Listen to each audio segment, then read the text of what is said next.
სამუშაო ანგარიშის პრეზენტაცია მოეწყო დღეს თბილისის საკრებულოშიც. განათლებისა და კულტურის კომისიის თავმჯდომარე მედიას 2014 წელს გაწეული მუშაობის შედეგები გააცნო. შეხვედრაზე განათლებისა და კულტურის სფეროში მომავალი წლისთვის დასახულ პრიორიტეტებზეც ისაუბრეს.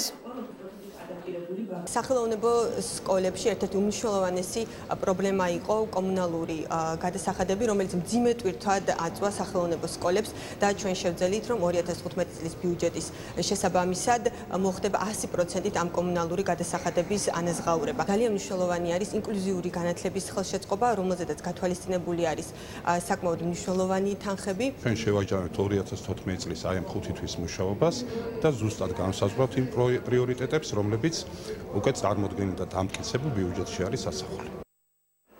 დღესვე საკრებულოს თავმჯდომარე ერაყის რეგიონული მთავრობის წარმომადგენელს შეხვდა მხარემა მომავალი თანამშრომლობის პერსპექტივებზე ისაუბრეს და კონკრეტული პროექტები დაგეგმეს. გიორგი არიბეგაშვილმა სტუმარს საქართველოში არსებული საინვესტიციო გარემოც გააცნო.